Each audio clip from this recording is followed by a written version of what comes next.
Assalamualaikum warahmatullahi wabarakatuh.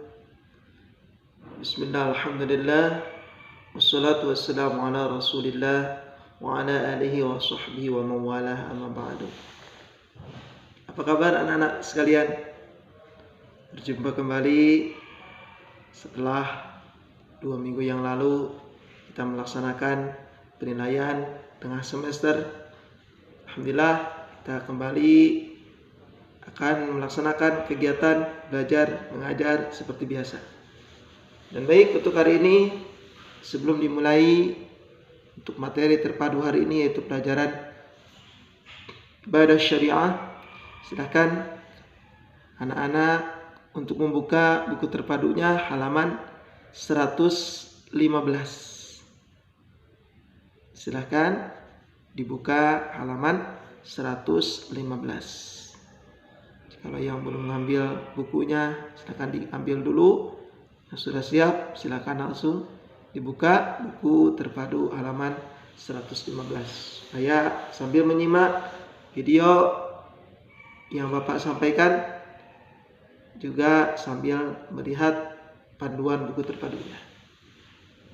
Baik, untuk hari ini kita akan mempelajari atau membahas tentang tayamum, yaitu merupakan bab kelima dalam pelajaran ibadah syariah.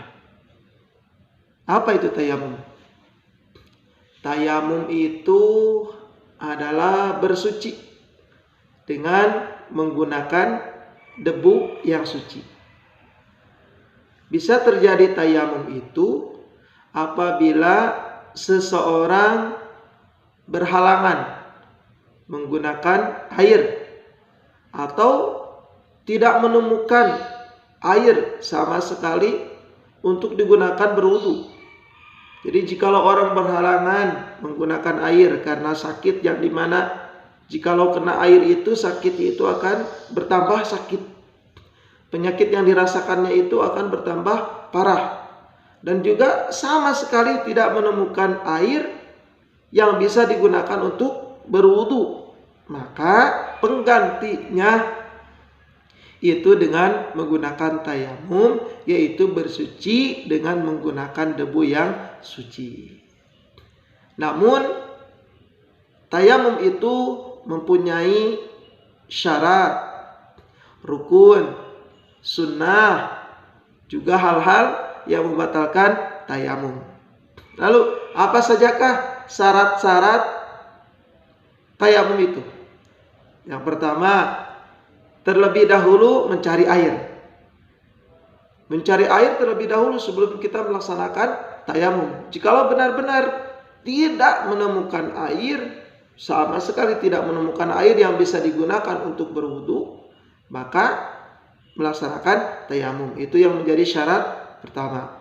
Syarat yang kedua, telah masuk waktunya sholat. Jadi jikalau sudah terdengar suara azan atau sudah masuk waktunya sholat, baik itu zuhur, asar, maghrib, isya maupun subuh, maka melaksanakan tayamum. Pertama, sudah tidak ada air, syaratnya itu mencari air kemana-mana sudah tidak ketemu, dan sudah masuk waktu sholat atau sudah terdengar suara azan. Syarat yang ketiga, debu yang digunakan itu harus suci, tidak bercampur dengan kotoran, tidak bercampur dengan sesuatu yang menjadikan debu tersebut kotor dan tidak bisa digunakan untuk tayamum. Lalu setelah syarat-syarat tayamum, ada rukun tayamum. Rukun tayamum itu adalah sesuatu yang harus ada di saat kita melaksanakan tayamum, yang harus dikerjakan ketika kita melaksanakan tayamum.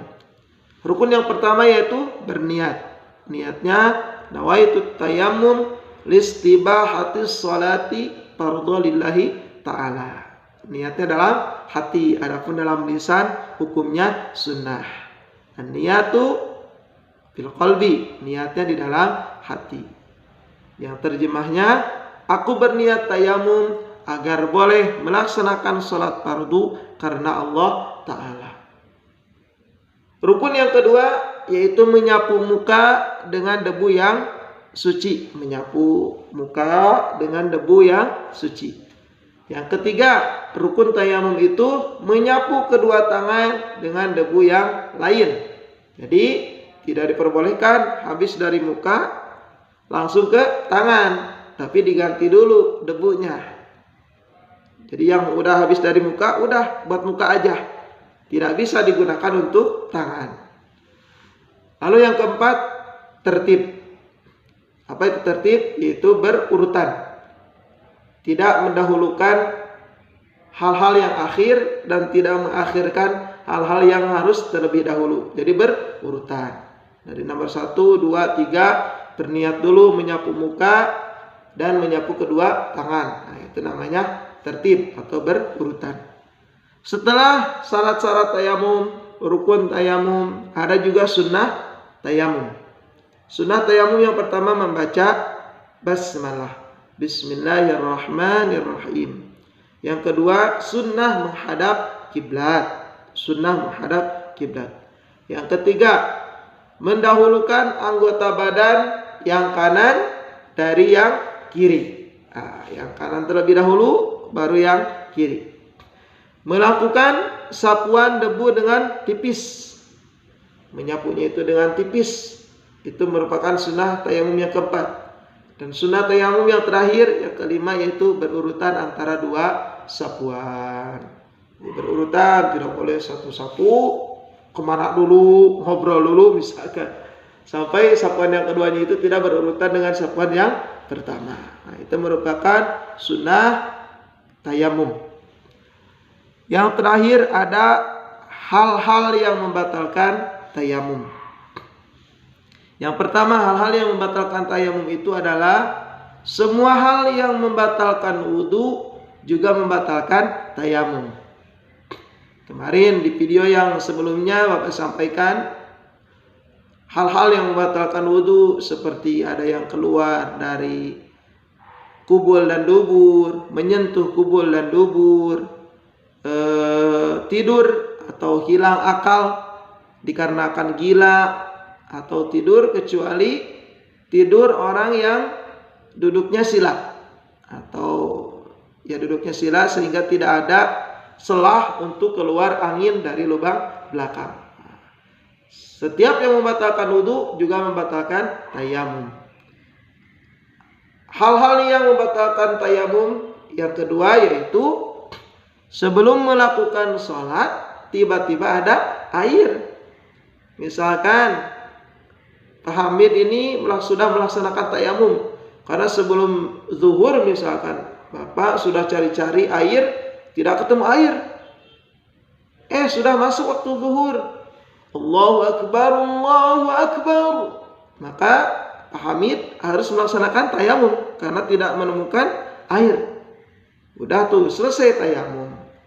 Tiba-tiba imam atau misalkan muadzin sudah qomat. Allahu Akbar, Allahu Akbar. Asyhadu an la ilaha illallah. Terlihat sama Pak Hamid ada air keluar. Ada air ditemukan. Nah, maka tayamumnya batal. Harus diganti dengan wudu karena menemukan air. Nah, itu hal-hal yang membatalkan tayamum. Hal-hal yang membatalkan tayamum yang ketiga yaitu murtad atau orang yang keluar dari agama Islam. Na'udzubillah min dzalik. Mudah-mudahan Allah lindungi kita semua. Lalu setelah kita mengetahui syarat-syarat tayamum, rukun tayamum, sunnah tayamum, hal-hal yang membatalkan tayamum, kita juga harus mengetahui cara atau tata cara pelaksanaan tayamum. Tata cara pelaksanaan tayamum yang pertama yang harus kita lakukan di saat kita akan melaksanakan tayamum yaitu berniat terlebih dahulu seperti yang tadi Bapak sampaikan pada halaman 115. Nawaitu tayamum listibatis shalah fardhulillahi ta'ala. Itu bacaan niatnya. Kemudian menempelkan kedua telapak tangan pada debu yang suci. Debu ya, bukan tanah. Apalagi pasir, apalagi tanah liat, apalagi adukan semen sama pasir, tidak boleh. Jadi harus ditempelkan ke debu. Debu yang suci, yang tidak tercampur dengan kotoran, tidak tercampur dengan sesuatu yang menjadikan debu tersebut tidak bisa digunakan untuk melakukan tayamum. Ditempelkan kepada debu merata di telapak tangan kita. Kemudian ditepuk 2 kali. Ditepuknya seperti ini, supaya tidak tercampur. 2 kali ditepuk, lalu ditempelkan, disapukan ke muka. Disapukan ke muka, disapukan ke muka. Setelah itu, setelah kita menyapukan ke muka, kita tempelkan kembali ke tanah atau ke tempat debu yang lain. Debunya tadi misalkan sebelah sini, kita tempelkan ke sebelah sini. Di situ misalkan ngumpul debunya, kita tempelkan lagi, karena tadi tidak sah jikalau sudah menggunakan tanah yang pertama disapukan ke muka, lalu langsung disapukan ke tangan. Muka dan tangan debunya harus debu yang berbeda. Jadi ditempelkan lagi tuh tangan kita tuh, ditempelkan seperti tadi yang pertama, ditempelkan secara merata, lalu ditepuk 2 kali. Tepuk 2 kali, lalu diusapkan ke tangan, disilang. Nempelinya disilang, karena nggak bisa, tangan kanan tidak bisa membasuh tangan kanan. Jadi silang, yang kanan pakai yang kiri, yang kiri menggunakan yang kanan. Itulah tata cara kita melaksanakan tayamum. Dan itu merupakan materi hari ini yang bisa Bapak sampaikan mengenai bab tayamum. Mudah-mudahan Allah berikan pemahaman kepada kita semua, dan juga ilmu yang kita pelajari Allah jadikan ilmu yang bermanfaat dan juga barokah. Terima kasih. Assalamualaikum warahmatullahi wabarakatuh.